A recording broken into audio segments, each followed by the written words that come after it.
بسم اللہ الرحمن الرحیم الحمد للہ وکفا وسلام علی عبادہ الذین اصطفى اما بعد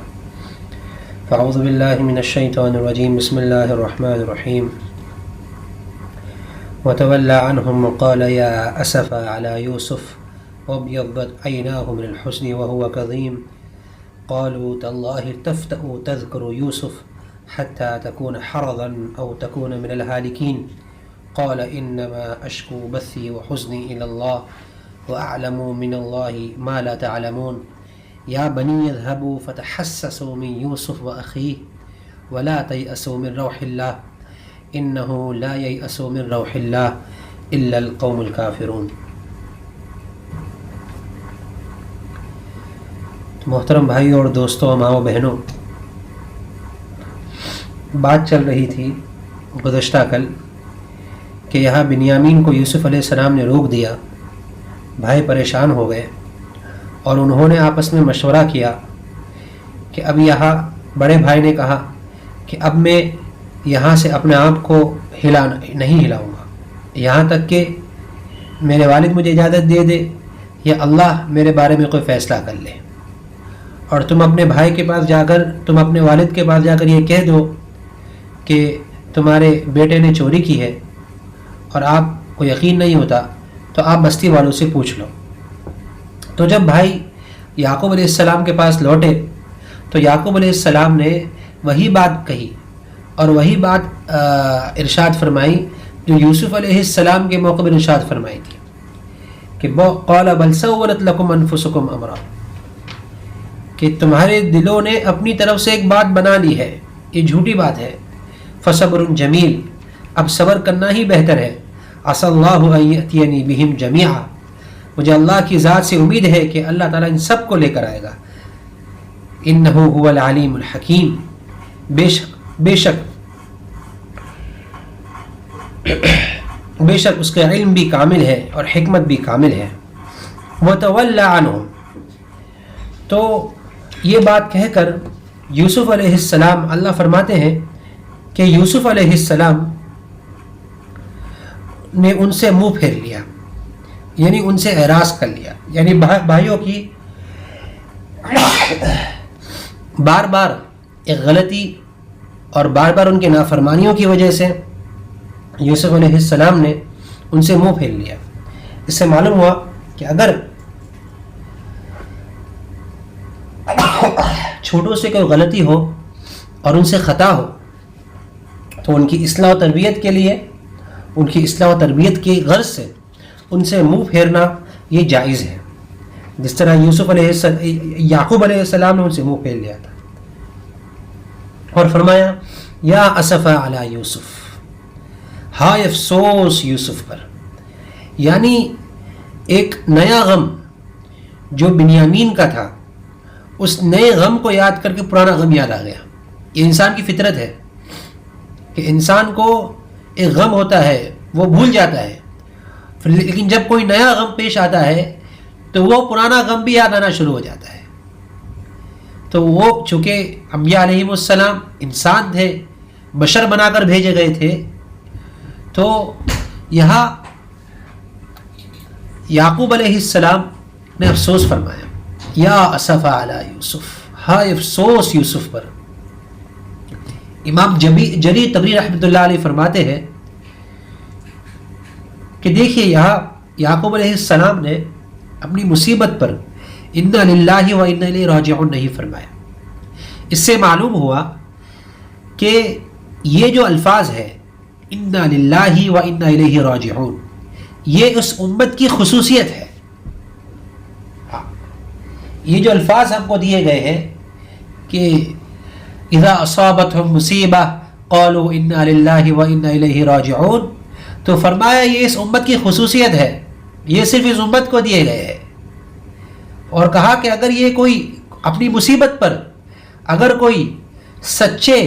استحضار قلب کے ساتھ کوئی بھی مصیبت ہو، آج ابھی عجیب بات ہے کہ صرف موت پر ہم انا للہ و انا الیہ راجعون پڑھتے ہیں، جو صرف موت ہوتی ہے اس وقت پڑھتے ہیں، حالانکہ یہ قرآن کہتا ہے اذا اصابتہم مصیبہ، جب میرے بندوں کو کوئی تکلیف پہنچتی ہے، کوئی مشکل پیش آتی ہے، قولوا انا للہ و انا الیہ راجعون، تو وہ انا للہ و انا الیہ راجعون پڑھتے ہیں۔ یہ الفاظ ایسے ہیں کہ یقیناً اگر کوئی اس کے معنی میں غور کر کے اگر ان الفاظ کو پڑھے اور اس دعا کو پڑھے تو یقیناً اللہ تعالیٰ اس کے غم کو ہلکا فرما دیتے ہیں۔ لیکن عجیب بات ہے کہ ہمیں اس کے معنی نہیں معلوم، ہمیں اس کا مطلب نہیں معلوم، یہ کیا مطلب ہے انا للہ و انا الیہ راجعون کا، اور اللہ تعالیٰ کیا فرمانا چاہ رہے ہیں۔ انا للہ، اس کو سمجھے ہم، انا للہ، ہم اللہ کی ملکیت ہے۔ جب کوئی کسی کی ملکیت ہوتا ہے تو پھر مالک اپنے شے مملوک کے ساتھ میں اور وہ چیز کے ساتھ میں جو کرنا چاہے کر سکتا ہے۔ اگر میری گاڑی ہے تو میں اس گاڑی کو جو کرنا چاہے کروں، اس گاڑی کو چلاؤ، اس گاڑی کو رکھو، اس گاڑی کو بیچو، اس گاڑی سے جو بھی کرنا ہے کروں، اس گاڑی کو کوئی حق نہیں ہے اعتراض کرنے کا، اور کسی اور کو بھی کوئی حق نہیں ہے کوئی اعتراض کرنے کا۔ اسی طریقے سے یہ ہے کہ ہم اللہ کی ملکیت ہے، اس کے معنی کو ہم سمجھیں کہ ہم اللہ کی ملکیت ہے، ہم اللہ تعالیٰ ہمارے مالک ہے، اللہ تعالیٰ ہم سے جو کرنا چاہے، اللہ تعالیٰ ہم پر جو مصیبت ڈالنا چاہے، اللہ تعالیٰ ہم پر جو خوشی ڈالنا چاہے، اللہ کے حکم سے ہو، ہم اس پر راضی ہیں۔ انا للہ و انا الیہ راجعون، اور اس کا معنی یہ ہوا کہ ہمیں اللہ کے لوٹ کے جانا ہے۔ یعنی یہ جو مصیبتیں آ رہی ہے یہ صرف ایک دنیا کی زندگی کی مصیبت ہے جو ایک وقتی ہے،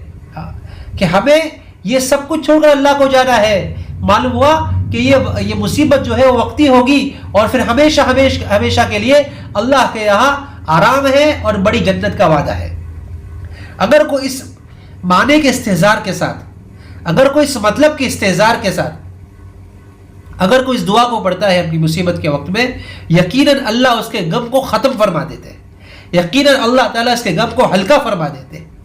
اسے محسوس تو یعنی یہ اس پر مصیبت تو ہوتی ہے لیکن اس کو اس مصیبت کا احساس نہیں ہوتا۔ ہم تجربہ تو کر کے دیکھیں اس کو، تو یہ امت کی خصوصیت ہے۔ انا للہ و انا الیہ راجعون۔ اللہ تعالیٰ ہم سب کو یہ پڑھنے کی توفیق نصیب فرمائے۔ تو انہوں نے افسوس کیا، یا اسفا علی یوسف، ہائے افسوس یوسف پر، وابیضت عیناہ من الحزن، اور غم کے مارے آپ کی آنکھیں سفید ہو گئی، صدمے سے، غم سے، اس مصیبت سے، اور روتے روتے حضرت یعقوب علیہ السلام کی آنکھیں سفید ہو گئی۔ یعنی یوسف علیہ السلام کی مفارقت کا اور ان کی جدائی کا، پھر بنیامین کی جدائی کا اتنا غم تھا کہ اللہ تعالیٰ فرماتے ہیں کہ غم کی وجہ سے میرے یعقوب کی آنکھیں سفید ہو گئی۔ اب ایک سوال ہوتا ہے کہ یہ کیا بات ہو گئی کہ یہاں یہ تو بہت بڑے نبی ہے، تو دنیا کی کسی چیز پر اتنا غم کرنا کیا مناسب ہے ان کے لیے؟ کہ نبی کو تو اللہ کی ذات پر اعتماد ہونا چاہیے، نبی کو تو یہ یقین ہونا چاہیے کہ جو کچھ ہوتا ہے اللہ کے قضاء سے ہوتا ہے، اللہ کے قدر سے ہوتا ہے، تقدیر پر راضی رہنا چاہیے۔ یعنی اتنا رونا کسی نبی کے مناسب معلوم نہیں ہوتا۔ لیکن حضرت مجدد الفسانی رحمۃ اللہ علیہ نے اس کا بہت اچھا جواب دیا ہے۔ فرماتے ہیں کہ یقیناً بات یہی ہے کہ انسان کو دنیا کی کسی نعمت پر اتنا غم نہیں کرنا چاہیے، لیکن یوسف علیہ السلام چونکہ کوئی معمولی بچے نہیں تھے، ان میں جو حسن تھا وہ حسن دنیاوی نہیں تھا بلکہ حسن جنت تھا۔ اسی وجہ سے جب ان عورتوں نے دیکھا یوسف علیہ السلام کو تو یہ کہا، عورتوں نے تک کہا کہ ما ھذا بشرا ان ھذا الا ملک کریم،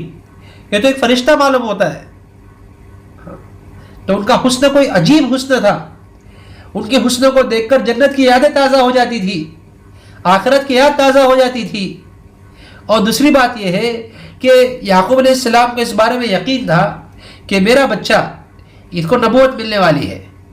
تو یہ نبوت تو آخرت کی بہت بڑی نعمت ہے۔ تو یعقوب علیہ السلام چاہتے تھے کہ میرے سامنے یہ نبی بنے، تاکہ اس کے ذریعے سے میری آنکھیں ٹھنڈی ہو. تو گویا کہ یعقوب علیہ السلام کا رونا آخرت کی اس نعمت پر تھا، آخرت کی اس نعمت کے دور جانے پر، آخرت کی اس نعمت کی جدائیگی پر تھا، اسی وجہ سے وہ رو رہے تھے. تو وَابْيَضَّتْ عَيْنَاهُ مِنَ الْحُزْنِ کہ غم کی وجہ سے ان کی آنکھیں سفید ہو گئی. وَهُوَ كَظِيمٌ یہ بہت بڑی صفت ہے کہ اپنے غم کو اندر ہی اندر گھوٹ رہے تھے. یعنی یہ سوچو کہ واویلا نہیں کر رہے تھے، دوسروں سے شکوے شکایت نہیں کر رہے تھے، بلکہ اپنے غم کو اندر ہی اندر گھوٹ رہے تھے، اندر ہی اندر اپنے غم کو روکے ہوئے تھے. یعنی دوسروں سے شکایتیں نہیں کر رہے تھے. قذیم اللہ تعالیٰ، حضرت حسن بصری فرماتے کہ اللہ تعالیٰ کو دو گھوٹ بہت پسند ہے. ایک تو وہ گھوٹ جو غصے کے وقت ہو کہ انسان اپنا غصہ پی لے، غصے کا گھوٹ پی لے، تو اللہ کو یہ بہت پسند ہے. اور دوسرا صبر کا گھوٹ کہ انسان پر کوئی مصیبت آئے اور وہ کسی کے سامنے مصیبت کا اظہار نہ کرے، اللہ کے علاوہ کسی کے سامنے اپنی مصیبت کا اور اپنی شکوے شکایت نہ کرے. تو اللہ کو یہ گھوٹ بہت پسند ہے. دو گھوٹ اللہ کو بہت پسند ہے. تو یہ وہ گھوٹ تھا کہ صبر والا گھوٹ تھا. سب اپنے اندر سنبھالیے، اتنا بڑا ظرف نبی کا. تو بھائیوں نے جب یہ کیفیت دیکھی کہ وہ بہت اندر سے گھوٹ رہے ہیں اور اندر سے غم زدہ ہو رہے ہیں اور ایک دم افسوس کے ساتھ میں افسردہ ہے، پچمردہ ہے اور بات نہیں کر رہے ہیں ابھی اور بہت طبیعت ناساز ہو رہی ہے، تو بھائیوں نے کہا قالوا تاللہ تفتأ تذکر یوسف، اللہ کی قسم آپ یوسف کو یاد کرنا نہیں چھوڑیں گے، حتی تکون حرضا او تکون من الہالکین، یہاں تک کہ بالکل گل کر رہ جائیں گے یا ہلاک ہو کر بیٹھیں گے. یعنی آپ تو یوسف کو یاد کرنا ہی نہیں چھوڑیں گے. آپ کتنا یوسف کو یاد کرتے ہیں، آپ کتنا یوسف کو یاد کر کے رو رہے ہیں. ایسا لگ رہا ہے کہ آپ تو یا تو پھر آپ پورے گل پگھل جائیں گے یا تو آپ ہلاک ہو جائیں گے. یعنی شکایت کر رہے بھائی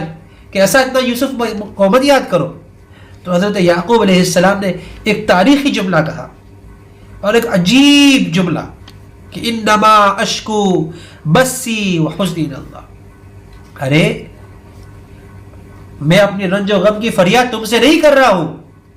میں صرف اللہ سے کر رہا ہوں. میں تم سے اپنی رنج و غم کی فریاد نہیں کر رہا ہوں، تمہارے سامنے تھوڑی رو رہا ہوں، میں تو اللہ کے سامنے رو رہا ہوں. انما اشکو بسی وحزنی اللہ. یہ بہت عجیب ہے، یہ آیت بہت عجیب ہے. اس آیت سے ثابت ہوتا ہے کہ اللہ کے سامنے پکارنا اور اللہ کو اپنی شکایت کرنا یہ صبر کے خلاف نہیں ہے. دیکھیے دو چیزیں ہیں، ایک ہے شکوہ اللہ اور ایک شکوہ من اللہ. ایک ہوتا ہے کہ اللہ کی شکایت کرنا، یہ تو بہت بڑا جرم ہے. اللہ کی شکایت دوسرے مخلوق کے سامنے کرنا یہ تو بہت بڑا جرم ہے اور یہ صبر کے خلاف ہے. لیکن شکوہ اللہ کہ اللہ کو شکایت کرنا، اللہ کو اپنی مصیبت سنانا، اللہ کو اپنا غم سنانا، فرمایا کہ یہ صبر کے منافی نہیں ہے، بلکہ جس نے اللہ کا اپنا غم اللہ کو سنایا تو اللہ تعالیٰ ضرور اس کی مصیبت کو دور فرماتے ہیں. اللہ فرماتے ہیں امن یجیب المضطر اذا دعا ویکشف السوء، ارے کون ہے جو مصیبت زدہ کی مصیبت کو دور کرے اور اس سے پریشانیوں کو دور کرے. امن یجیب المضطر اذا دعا، جب ایک پریشان آدمی اللہ کو پکارے تو اللہ کے علاوہ کون ہے جو اس مصیبت کو دور کرے. یقیناً آج ہمارا مزاج یہ ہو گیا ہے کہ کچھ مصیبت آتی ہے ہمارا پورا توجہ پہلے مخلوق کی طرف رہتی ہے. ہم اپنے قریبوں کو، ہمارے قریب لوگوں کو اور ہمارے جو بہت ہی قریب اور ہمارے جو چہیتے لوگ ہیں سب سے پہلے ہم ان کو شکایتیں کرتے ہیں کہ دیکھ ایسا ہو گیا، ایسا ہو گیا، ایسا ہو گیا نہ، بلکہ سب سے پہلے اپنی غم اور اپنی مصیبت اللہ کو سنانا چاہیے. اس لیے حدیث میں آتا ہے من بث لم یصبر، جو اپنی مصیبت سب کے سامنے بیان کرتا ہے تو اس نے صبر نہیں کیا، اس نے صبر کا کیا. اس لیے حضرت حرب رحمۃ اللہ علیہ ایک دیہاتی عورت کا واقعہ بیان کرتے تھے کہ وہ دیہاتی عورت کتنی عقل مند اور کتنی سمجھدار تھی کہ اگر اس پر کچھ مصیبت آتی اور کوئی پریشانی آتی اور کوئی پوچھتا کہ اماں جان کیا مصیبت ہے اور کیا پریشانی ہے، کیا ہوا، تو وہ کہتی تھی کہ زیادہ کہوں گی تو ناراض ہو جائے گا، یعنی اللہ تعالیٰ ناراض ہو جائے گا، یعنی اتنی سمجھ اس کو کہ زیادہ کہوں گی تو اللہ ناراض ہو جائے گا۔ اس لیے اپنی مصیبت کا اللہ تعالیٰ ہم سب کو ایسا رجوع کرنے والا بنائے۔ یہ انبیاء علیہ السلام کی سنت تھی کہ جب کوئی مصیبت اور جب کوئی پریشانی آتی تو سب سے پہلے ان کا رجوع اور ان کا دھیان اللہ کی طرف جاتا تھا، اس لیے کہ مصیبت بھی اللہ کی طرف سے ہے اور مصیبت کو دور کرنے والا بھی اللہ ہے۔ تو یہاں کہا کہ انما اشکو بثی وحزنی الی اللہ، میں اپنی مصیبت کی شکایت اللہ ہی کو کرتا ہوں۔ عجیب آیت ہے یہ۔ حضرت عمر رضی اللہ عنہ اس آیت کو پڑھ کر بہت روتے تھے نمازوں میں، اتنا بہت روتے تھے حضرت عمر رضی اللہ عنہ۔ اور یہ جو آیت ہے، یہ آیت بڑی عجیب اس لحاظ سے بھی ہے کہ اس آیت کے ذریعے سے اللہ نے کئی لوگوں کی مصیبتیں بھی دور فرمائی ہے۔ کہتے ہیں یہ آیت ایسی ہے کہ اگر کسی کا بچہ اس سے جدا ہو جائے، بعض مرتبہ ایسا ہوتا ہے کہ بچہ ماں باپ کو چھوڑ دیتا ہے یا شادی کے بعد ماں باپ کو چھوڑ دیتا ہے، بالکل رجوع نہیں کرتا اور ماں باپ کو چھوڑ کر کہیں چلا جاتا ہے، تو اگر اس آیت کا ورد رکھے اور اللہ کے سامنے آیت پڑھ کر اللہ سے دعا مانگے تو اللہ کی ذات سے امید ہے کہ اللہ تعالیٰ اس کا بچہ اسے ضرور لوٹاتے ہیں اور اس کا بچہ ضرور اس کا فرما بردار بنتا ہے۔ اسی طریقے سے اگر کوئی عورت ہے، یہ ایک نسخہ ہے جو ایک بہت بڑے اللہ والے کی طرف سے بیان کیا گیا ہے، یا اگر کسی کا خاوند ہے وہ ہمیشہ ناراض رہتا ہے یا اس کو برابر رسپونڈ نہیں کرتا یا اس کو ہمیشہ پریشان کرتا ہے، اب وجوہات ہوتے ہیں، کبھی اس نے کان بھر دیے، کبھی اس نے کان بھر دیے، کبھی اس نے بدگمان کر دیا، کبھی اس نے بدگمان کر دیا، تو اس کا خاوند ہمیشہ اسے ناراض رہتا ہو اور اس کے ساتھ میں اچھا سلوک نہ کرتا ہو، تو اس عورت کو چاہیے کہ روزانہ 2 رکعت نفل نماز پڑھے اور چند مرتبہ یہ آیت پڑھے، انما اشکو، دل سے آیت پڑھے، اس کے ترجمے کو مطلب کو سمجھ کے پڑھے، انما اشکو بثی وحزنی الی اللہ، انما اشکو بثی وحزنی الی اللہ، پھر دعا کرے اے اللہ مجھ سے میرا یوسف جدا ہے، مجھے میرے یوسف سے ملا دے۔ فرماتے ہیں وہ بزرگ کہتے ہیں کہ میں نے 1-2 نہیں، کئی 100 نہیں، کئی 1000 لوگوں کو اور کئی 1000 لوگوں کو یہ نسخہ بتایا، سب کو فائدہ ہوا۔ اس لیے یہ آیت بہت عجیب ہے، یہ اللہ والوں کی طرف سے، یہ اللہ کے نبیوں کا، یہ اللہ کے نبی، یہ ایک اللہ کے بہت عظیم الشان نبی حضرت یعقوب علیہ السلام کی دعا ہے، تو یقیناً اس دعا میں بہت اثر رہے گا۔ میں اسی پر بولتا ہوں کہ جب یعقوب علیہ السلام کی دعاؤں میں اتنا اثر ہے تو سوچو میرے اور آپ کے آقا حضرت محمد صلی اللہ علیہ وسلم کی مسنون دعاؤں میں کتنا اثر رہے گا اگر ان کی دعاؤں کی کوئی پابندی کرے۔ آج ہم نے دعاؤں کا اہتمام چھوڑ دیا ہے۔ اگر ہم دعاؤں کی پابندی کریں جو میرے اور آپ کا آقا حضرت محمد صلی اللہ علیہ وسلم نے ارشاد فرمایا، یقیناً ان دعاؤں میں بہت اثر رہے گا اور بہت طاقت ہے۔ ہم اس کو معمولی سمجھتے ہیں، ہم سمجھتے ہیں کہ یہ ہمارے یہ الفاظ ہے صرف، نہ، ہمارے نبی پاک صلی اللہ علیہ وسلم سے جو بھی دعائیں منقول ہے، اسی طریقے سے جس نبی سے جو دعا منقول ہے وہ اللہ کی طرف سے الہامی دعا ہوتی ہے، وہ اللہ کی طرف سے وہ دعا دل میں ڈالی جاتی ہے، یہ دعا اللہ کے یہاں مقبول ہو چکی ہے، لہذا اس دعا کے ذریعے سے کوئی بھی بندہ اس دعا کے ذریعے سے اللہ سے مانگے گا تو اللہ اس دعا کے برکت سے اللہ اس بندے کی دعا بھی قبول فرمائیں گے۔ اس لیے مسنون دعاؤں کا اہتمام کرنا چاہیے۔ حدیث میں جو منقول دعا ہے، قرآن میں جو مذکور دعائیں ہیں، اس کا خوب اہتمام کرنا چاہیے۔ اللہ تعالیٰ ہم سب کو اس کی سمجھ نصیب فرمائے۔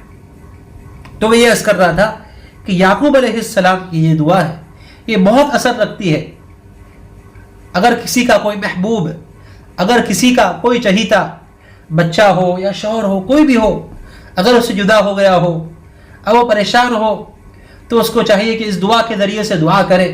تو اللہ کی ذات سے امید ہے کہ اللہ تعالیٰ اس کو واپس لوٹا دیں گے۔ حضرت ابن عباس رضی اللہ عنہ فرماتے ہیں کہ اللہ تعالیٰ نے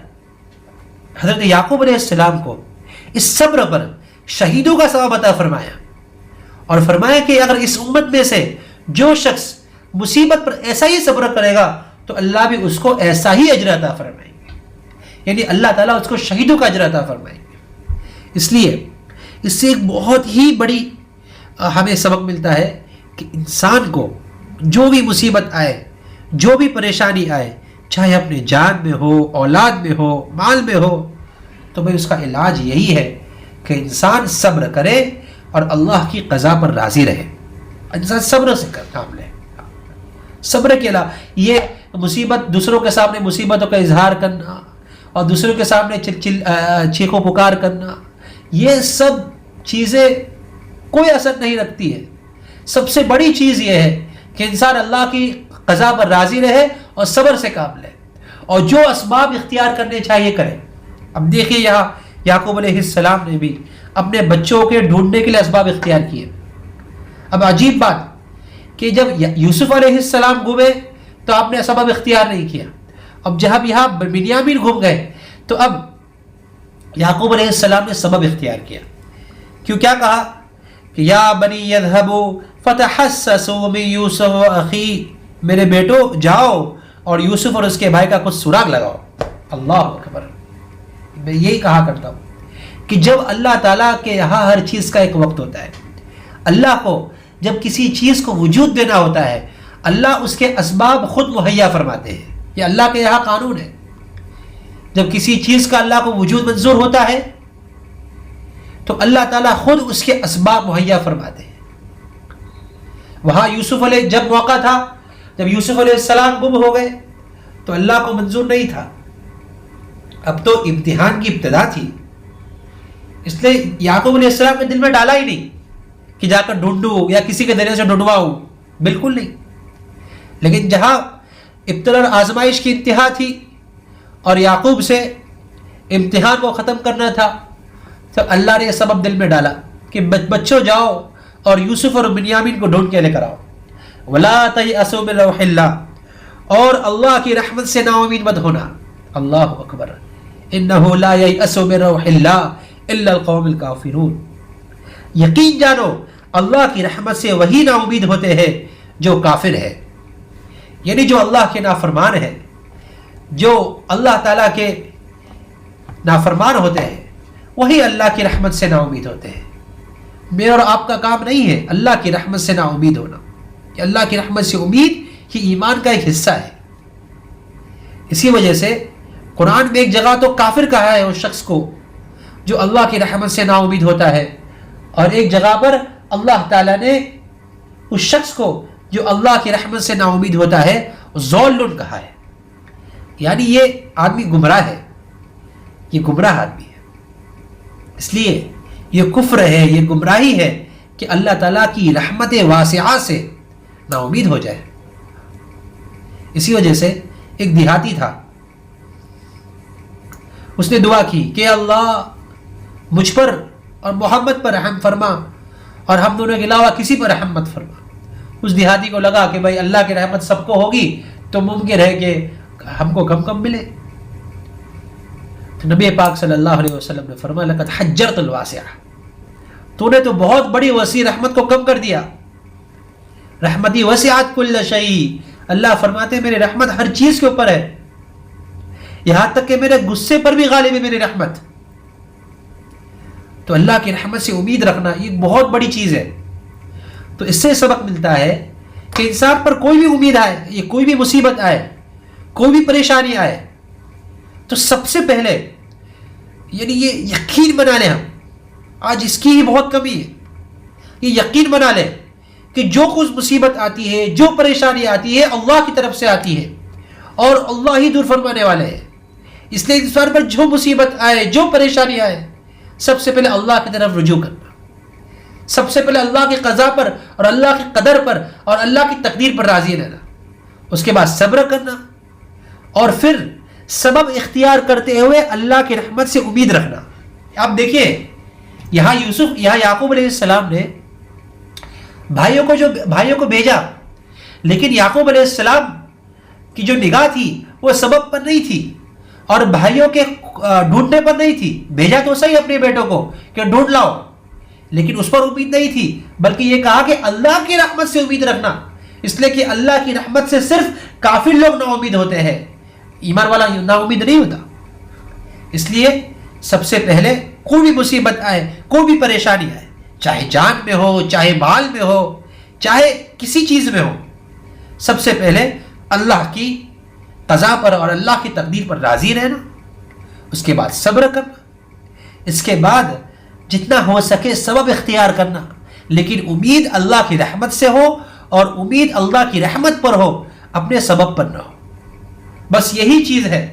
یہ چیزیں جمع ہوتی ہے، یہ اللہ نے ہم کو بہت بڑا سبق دیا ہے، یہ بھی چیزیں جمع ہوتی ہے تو پھر اللہ کی طرف سے مدد آتی ہے۔ تو جس طریقے سے یہ چیزیں جمع ہوئی تو حضرت اللہ تعالیٰ نے حضرت یوسف کو اور ان کے بیٹوں کو یعقوب سے ملا دیا۔ اللہ کی ذات سے امید ہے اگر یہ اسباب جمع ہو جائے اور یہ چیزیں جمع ہمارے اندر بھی ہو جائے، اللہ تعالیٰ سب مصیبتیں اور سب مشکلات ہم پر آسان فرما دیں گے۔ اللہ تعالیٰ ہم سب کو حسن عمل کی توفیق نصیب فرمائے اور اپنے غم، اپنی مصیبت، اپنی تکلیف اپنے اللہ سے مانگنے کی توفیق نصیب فرمائے۔ اللہ تعالیٰ ہم سب کو معاف فرمائے اور اس رمضان کی برکت سے اللہ ہم سب میں یقین کامل پیدا فرمائے۔ دعا کریں۔ اللہم لک الحمد کلہ ولک الشکر کلہ وبیدک الخیر کلہ والیک یرجع الامر کلہ۔ یا اللہ ہمارے گناہوں کو معاف فرما، اے اللہ ہمارے خطایا سے درگزر فرما، اے اللہ جو کوئی یقین کی کمی ہے، تیرے ذات پر بھروسہ کی کمی ہے، یا اللہ اپنے دست قدرت سے اسے معاف فرما۔ مولا قریب آخری عشرہ شروع ہو رہا ہے، اے میرے مولا اس آخری عشرے میں یا اللہ ہمیں تقوی نصیب فرما، یا اللہ شیطان کے مکر و فریب سے ہماری حفاظت فرما، یا اللہ اچھے اخلاق نصیب فرما، اچھی عادات نصیب فرما، اے اللہ مشکلات کو دور فرما، اے اللہ مصیبتوں کو دور فرما، اے اللہ یہ جو وبا ہے یقیناً امت کے تمام افراد پر ایک مصیبت ہے، اے اللہ اس وبا کو ختم فرما، اس مصیبت کو دور فرما دیجئے، اپنے رحم و کرم سے اس مصیبت کو دور فرما دیجئے۔ مولا کریم، مولا عظیم، مولا کریم، مولا رحیم، اے اللہ ہم سب کو معاف فرما دیجئے۔ اللہ جو بیمار ہیں ان کو شفا نصیب فرما، یا اللہ جو تیری رحمت میں جا چکے ہیں ان کی مغفرت فرما دیجئے، ان پر رحم فرما دیجئے۔ اللہ ہمارے اولاد کی تربیت فرما دیجئے، یا اللہ ہر اعتبار سے تربیت فرما دیجئے، یا اللہ ہم سب کی اخلاقی ایمانی تربیت فرما دیجئے۔ یا اللہ نبی پاک صلی اللہ علیہ وسلم نے جتنی خیر کی دعائیں مانگی ہیں اس میں ہمارا حصہ نصیب فرما، اور جتنی شرور و فتن سے پناہ چاہی ہے ان سب میں ہمارا تمام شرور و فتن سے ہماری حفاظت فرما۔ وصلی اللہ تعالی علی خیر خلق محمد وعلی آلہ وصحبہ اجمعین برحمتک یا ارحم الراحمین۔